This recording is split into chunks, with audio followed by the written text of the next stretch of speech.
আসসালামু আলাইকুম ওয়া রাহমাতুল্লাহ।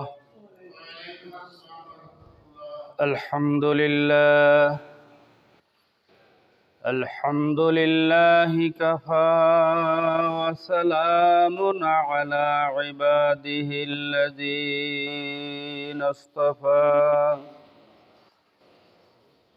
আউযু বিল্লাহি মিনাশ শাইতানির রাজীম। বিসমিল্লাহির রহমানির রহিম।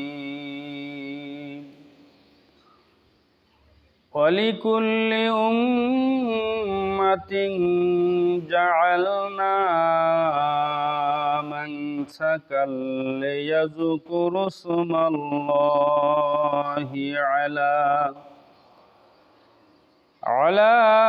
মা রাযাকাহুম মিন বাহীমাতিল আনআম।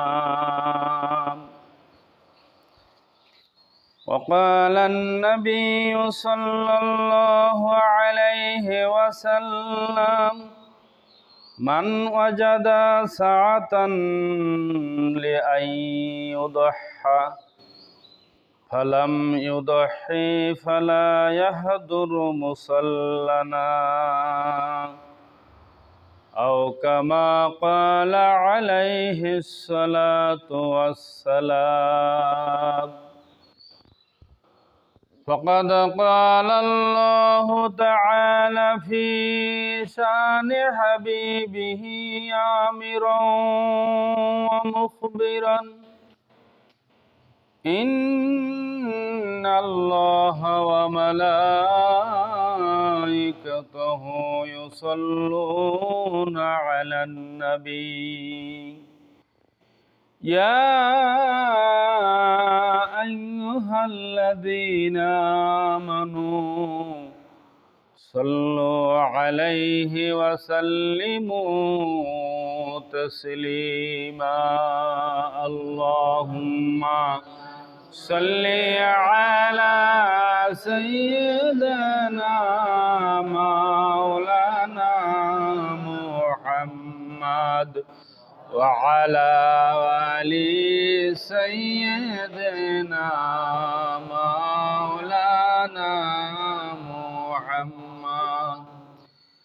يا صاحب الجمال ويا سيد البشر، من وجهك المنير لقد نور القمر.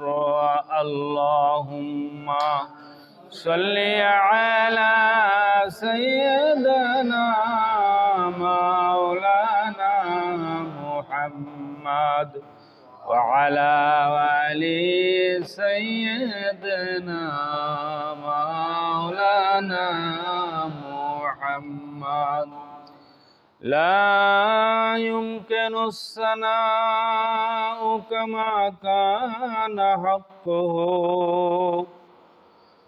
بعد خدا بزرگ توی قصہ مختصر.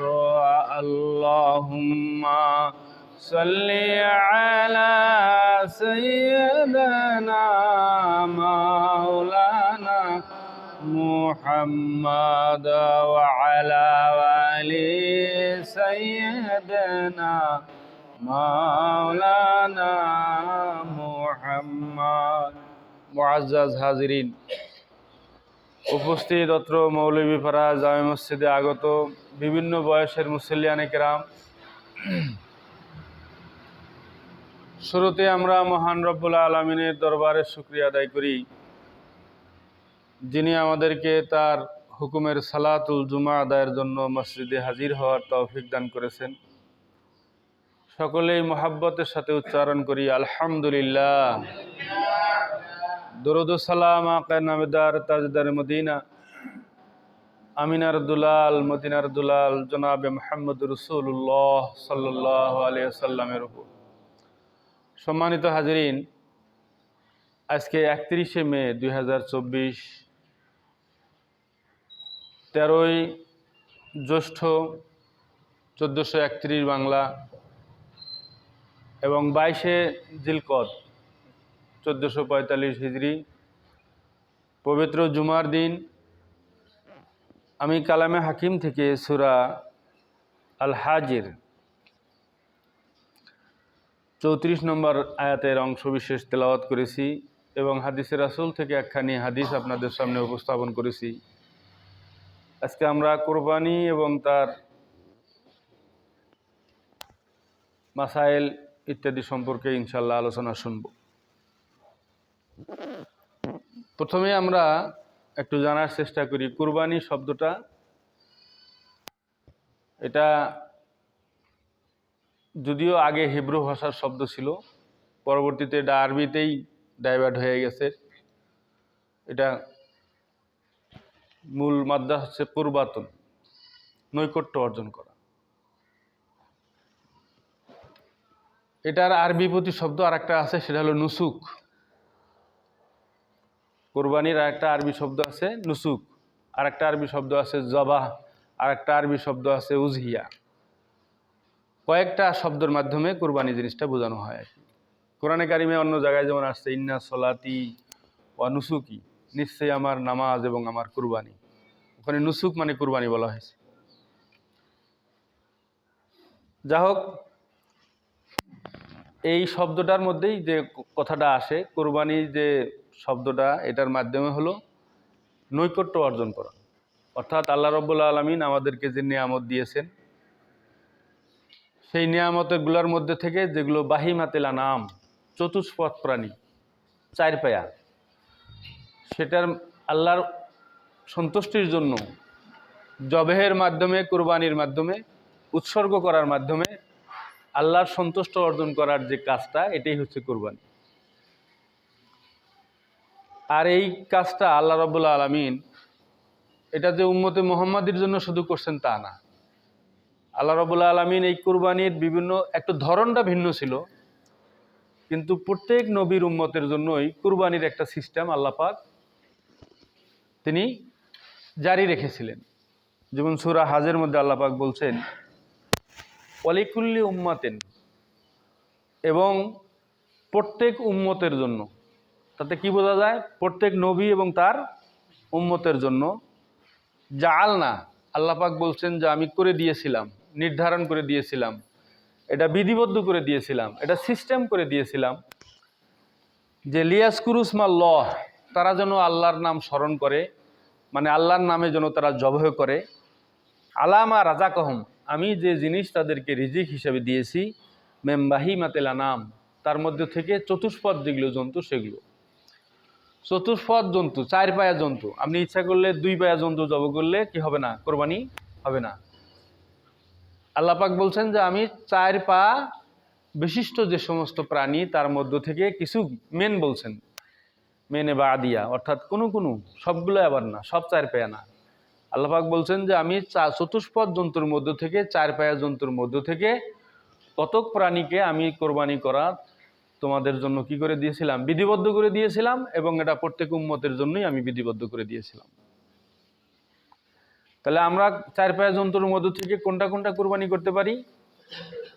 চার পায়া জন্তুর মধ্যে একটা উট কোরবানি করা যায়, আর একটা হলো মহিষ কোরবানি করা যায়, আর একটা হলো গরু কোরবানি করা যায়, আর একটা হলো কি দুম্বা, আর একটা হলো ছাগল, ভেড়া। এই সমস্ত প্রাণী কি কোরবানি করা যায়, এই কয়টা প্রাণী কোরবানি করা যায়। এই কোরবানির বিধানটা আল্লাহ পাক কেন দিলেন? তিনি বলছেন যে আমি যে তোমাদেরকে নিয়ামত দিয়েছি, সেই নিয়ামতের মধ্য থেকে কিছু আমার কাছে নজরানা পেশ করো, আমার নৈকট্য হাসিল করার জন্য তোমরা কি করো? এই জিনিসটা পেশ করো। সম্মানিত মুসল্লিয়ানে কেরাম, হয়তো চাঁদ দেখা সাপেক্ষে আগামী 17ই জুন আমাদের দেশে ঈদুল আজহা বা কুরবানির ঈদটা কি হবে? উদযাপিত হবে ইনশাআল্লাহ। তো সেই হিসাবে আজকে 31 তারিখ, আর মাঝখানে 16 দিন আছে। এখন এই কোরবানির পশু আমরা একটু মাসলা মাসাইল যদিও জানি, আবার একটু মনে করিয়ে নেই, আমাদের তো উট কোরবানি দেওয়ার মতো তেমন সামর্থ্য নাই। তারপরেও উট এবং গরু এবং মহিষ এই তিনটা প্রাণীর মধ্যে এককভাবেও যেমন কুরবানি দেওয়া যাবে, দুইজনেও দেওয়া যাবে, তিনজনেও দেওয়া যাবে, চারজনেও দেওয়া যাবে, পাঁচজনেও দেওয়া যাবে, ছয়জনেও দেওয়া যাবে, সাতজনেও দেওয়া যাবে, এর উপরে আর না। আর এই প্রত্যেকটা অংশই একটা নির্ধারিত অংশ হইতে হবে।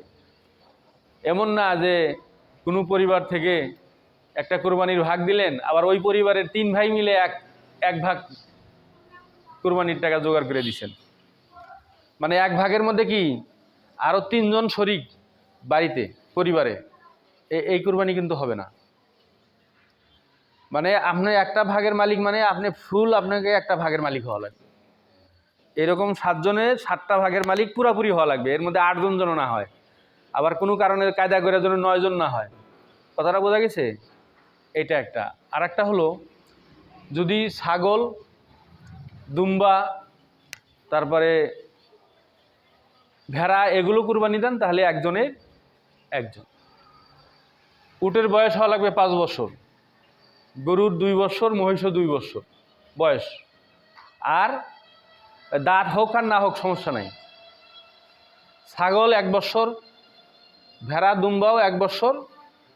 কোনো কোনো ক্ষেত্রে বলা হয়েছে যে কোনো দুম্বা, কোনো ভেড়া যদি একবারে মোটা তাজা হয়ে যায়, 6 মাসেই একেবারে অনেক বড় বড় মনে হইতেছে, তাহলে সেটাও চলতে পারে আর কি। তবে 1 বছর হওয়াটাই ভালো।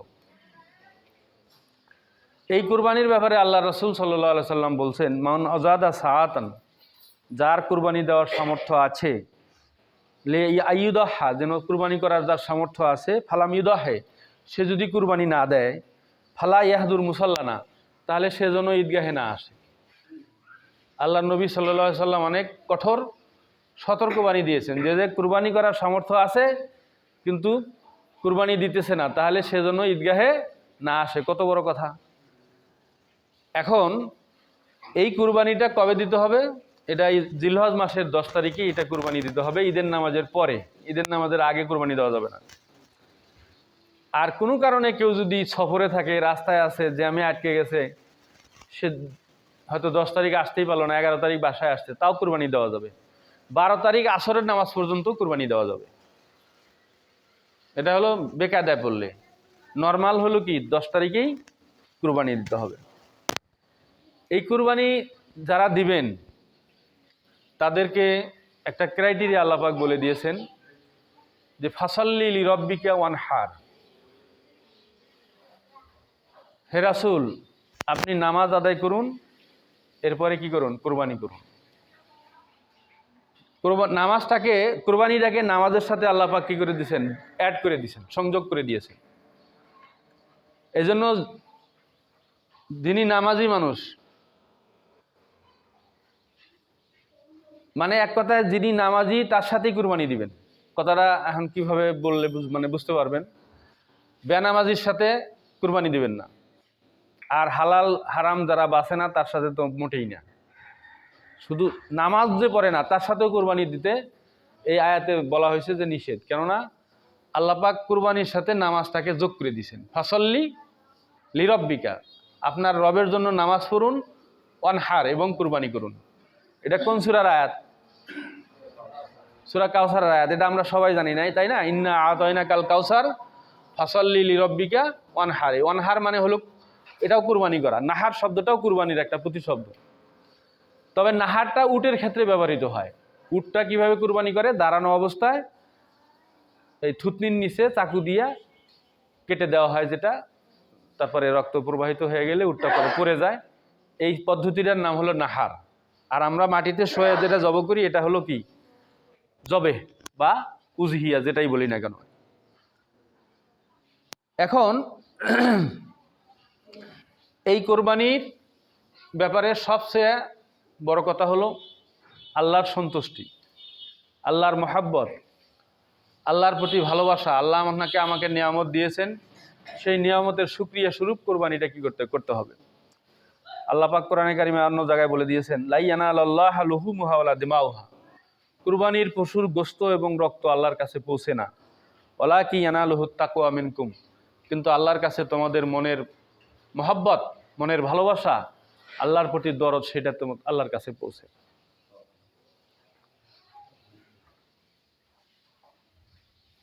অত্যন্ত দুঃখজনক যে আসলে আমরা এখন আল্লাহর মহব্বতে কুরবানি এটার পরিমাণটা আমাদের অনেকই কমে গেছে। বেশিরভাগই হলো গোস্ত খাওয়া ইত্যাদি ইত্যাদি বিভিন্ন ধরনের, বা না দিলে কেমন হয় সমাজে ইত্যাদি, এই ধরনের চিন্তাভাবনা মাথার মধ্যে কাজ করে। যাই হোক, এগুলো অসওয়াসা মন থেকে দূর করে দিতে হবে। আল্লাহর সন্তুষ্টির জন্য কুরবানি করব আমরা, এই মন মানসিকতা আমাদের মধ্যে তৈরি করতে হবে। এই কোরবানির পশু ক্রয় করার থেকে শুরু করে এটা লালন পালন করা, কুরবানি করা, কুরবানির গোস্ত বানানো, এগুলো সব কিছু কুরবানি যিনি দেন তার দায়িত্ব। তিনি যদি কোনো কামলা দিয়ে নিয়ে আসেন তার দাম দিতে হবে। গরুটারে খাওয়ানো করানোর জন্য যদি ভুসি লাগে এটাও যিনি কুরবানি দেবেন তিনি ব্যয় করবেন। কুরবানিটা করার জন্য যে জবে করবে, যে ছাল তুলবে, গোস্ত বানাবে, তার মজুরিটাও কুরবানিদাতা দিবেন। এটা সম্পূর্ণরূপে তার ইবাদত। সে অন্য লোক দ্বারা করিয়ে নেবেন, মানে কি শ্রমের মজুরির বিনিময়ে করিয়ে নেবেন।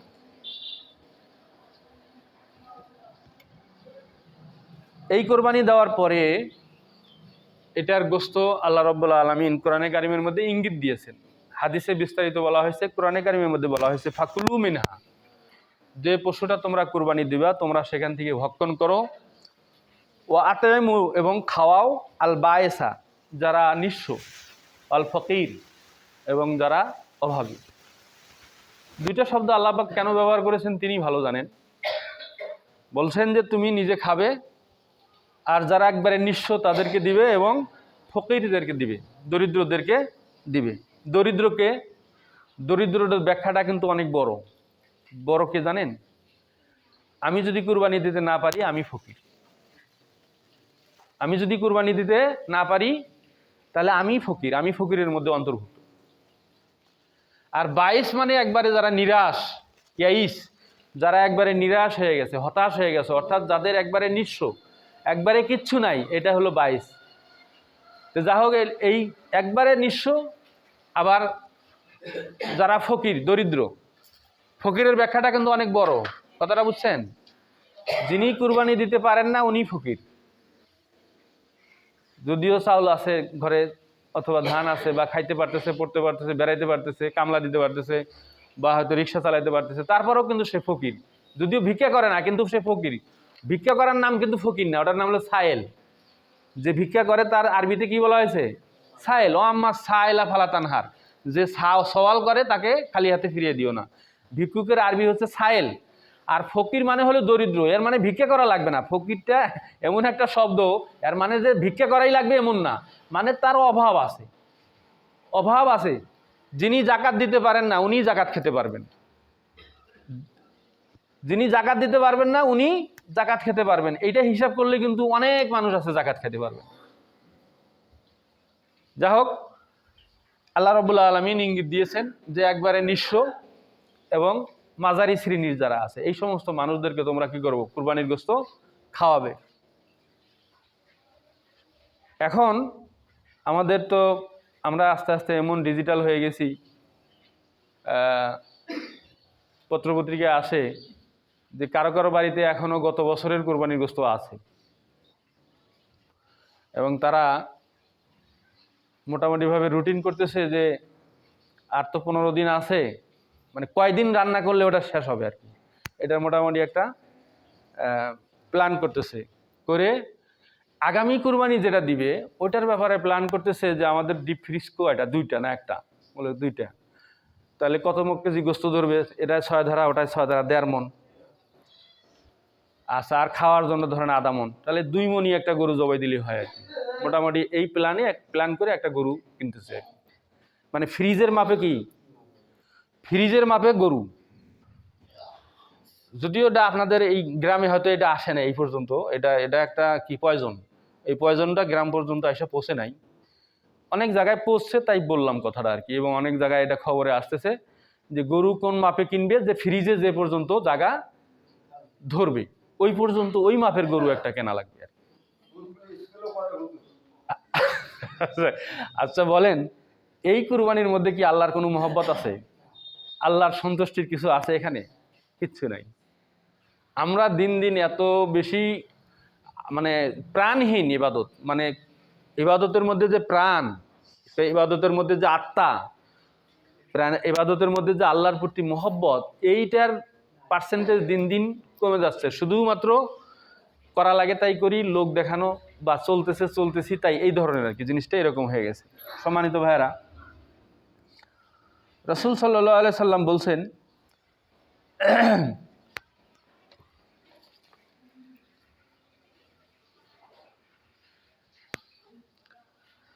মা আমেলা আদামিউ মিন আমালে ইয়ামান নাহার, কুরবানির দিনে একজন আদম সন্তান যতগুলো আমল করে তার আমলের মধ্যে আহাব্বা ইলাল্লাহ, আল্লাহর কাছে সবচেয়ে পছন্দনীয় হচ্ছে মিন ইহরাকের দাম, কুরবানি করা বা রক্ত প্রবাহিত করে দেওয়া।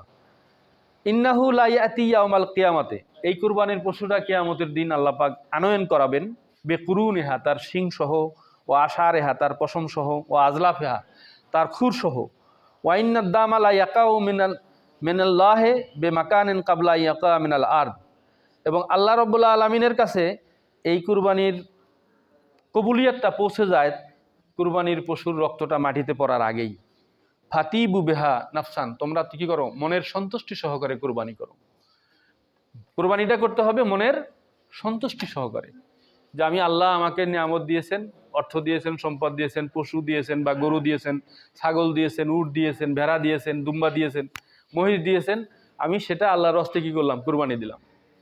আমরা সাধারণত আমাদের ছোটবেলায় দেখতাম আমাদের গ্রামে ওই প্রায় বড় বড় বাড়িগুলোতে একটা করে কুরবানি তারাই একাই দিত আর কি, বাড়ি থেকে একটা করে কুরবানি দিত আর কি, এটা দেখতাম আর কি। এবং অনেকটা আগে থেকে নিয়ত করে রাখতো যে আমার পালের মধ্যে 10টা গরু আছে, এই গরুটা এবার কুরবানি দেব, একটা করে গরু কুরবানি দেয়। এটা হলো নির্ভেজাল কুরবানি। আমাদের এই যে যত মাসলা আসছে কোথা থেকে জানেন, যখনই ভাগে গেছি, যখনই ভাগে যাবেন, ও নামাজি কিনা, ও সুদখোর কিনা, ও ঘুষখোর কিনা, হ্যাঁ, তারপরে আরো কোনো বদ অভ্যাস আছে কিনা, হেরোইন খোর কিনা, এলে এত মাসলা আসে না। যদি আপনি আপনার গরুটা আপনার পাল থেকে, আপনার বাড়ি থেকে, বা আপনি একাই যদি একটা কুরবানি দেন, তাহলে মাসলার দরকার আছে? আপনি একাই কুরবানি দিলেন, ওর মধ্যে কি বেনামাজি এসে কেউ মিলতে পারলো? আর পারতো না। আপনার তো একাই, আপনার মিলবে কিভাবে? আরেকজন তো আর ওখানে ইন হতে পারলো না। আর দৃষ্টিভঙ্গিটা আমাদের একটু বদলাইতে হবে। দৃষ্টিভঙ্গিটা কি? আমি খালি হিসাব করে সম্পদ রেখে যাচ্ছি, অথচ আপনি যেটা রেখে যাচ্ছেন, নিঃশ্বাসটা বন্ধ হওয়ার পরে এটা কিন্তু আপনার আর না, এটা ওয়ারিসের। আপনি আর কিছুই করতে পারবেন না সে ব্যাপারে। এই জন্য পারলে কষ্ট করে একটা কুরবানিটা দিয়ে ফেলেন, যেহেতু কিয়ামতের দিন এই কুরবানির পশুর শিং, পশুর হাত পা, পশুর পশম সব কিছু যেহেতু আপনার ওজনের পাল্লায় দিয়া ওজন করা হবে, তা আপনার নেকির পাল্লাটা ভারী হওয়াটা আপনার জন্য জরুরি না? তো একটু কষ্ট করে হলেও একটা কুরবানি একাই দেন না, একাই দেন।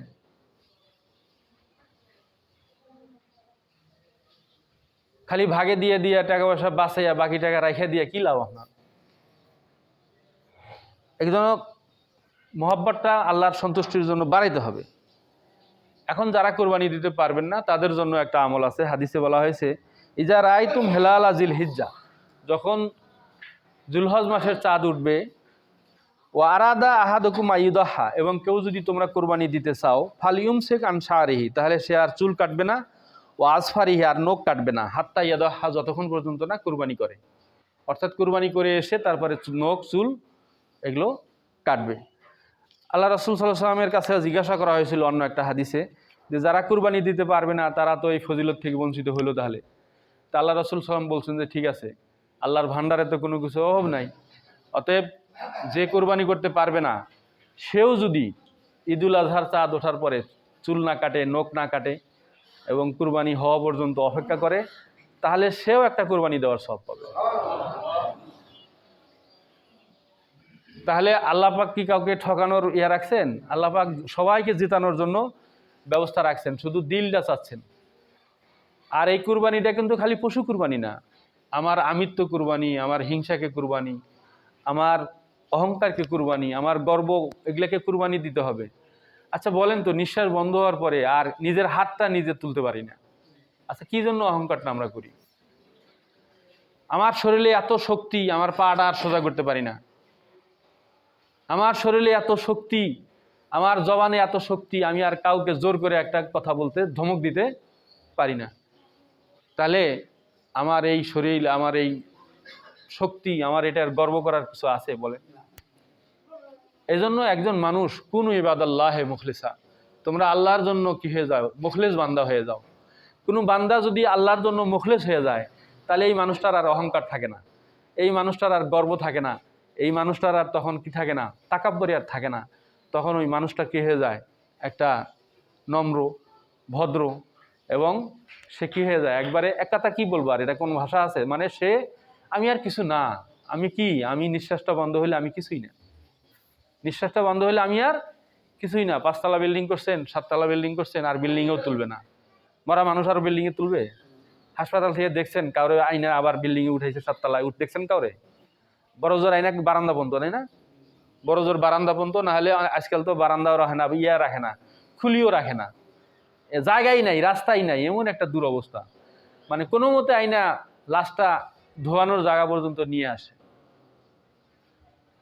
এজন্য ভাই আমরা নিজেদেরকে একটু চিন্তা করি যে আমার চোখটা বন্ধ হলে, আমার নিঃশ্বাসটা বন্ধ হলে আমার অবস্থানটা কোথায়। এই যে স্যাক্রিফাইস, এটাও কিন্তু কুরবানি, এটাও কিন্তু কুরবানি। এই কুরবানির মানসিকতাটা যদি আমাদের মনের মধ্যে তৈরি করতে পারি, তাহলে ঈদুল আজহা যেটা আসতেছে আগামী 17ই জুন, সেদিন আমরা পশু কুরবানি করব। আমরা মনের সন্তুষ্টি সহকারে, যার যেমন সামর্থ্য আছে, মোটা তাজা গরু কিনব, এবং 2 হাতে আমরা সেই সমস্ত গোস্ত অভাবী দরিদ্র মানুষদের মধ্যে বিতরণ করব। আপনি যা বিতরণ করবেন এটা আপনার জন্য জমা। আমরা কত বড় নাদান, কত বড় আহাম্মক দেখেন, যেটা আপনি ফ্রিজে রাখতেছেন এটা তো আপনার জমা না, যেটা আপনি বিতরণ করতেছেন এটা আপনার জন্য জমা থাকতেছে, এটা আপনার পরকালে কাজে আসবে, এটা আপনার পরকালীন জীবনে আপনার উপকারে আসবে। এই জন্য মনের সন্তুষ্টি সহকারে, আল্লাহ রাসূল বলছেন ফাতিবু, তোমরা কি করো, মনের সন্তুষ্টি সহকারে, নাফসান, তোমাদের নফসের একবারে সর্বোচ্চ সন্তুষ্টি এবং পবিত্রতা সহকারে, পবিত্র মন নিয়ে তোমরা কি করো, কুরবানির গোস্ত উদার হস্তে তোমরা কি করো, বিতরণ করো গরিবদের মধ্যে, অভাবীদের মধ্যে, মানুষের মধ্যে, তারা খাক।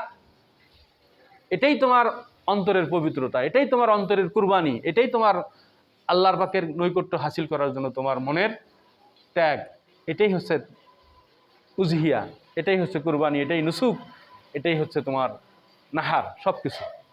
সম্মানিত ভাইয়েরা আমার, আসুন আমরা সব সময়ের জন্য, সদা সর্বদা আল্লাহর সন্তুষ্টির জন্য, আল্লাহর মহব্বতে, আল্লাহর নিকট আমাদের পুরস্কার পাওয়ার আশায় আমরা যেন আমাদের মন মানসিকতাকে সেভাবে তৈরি করতে পারি।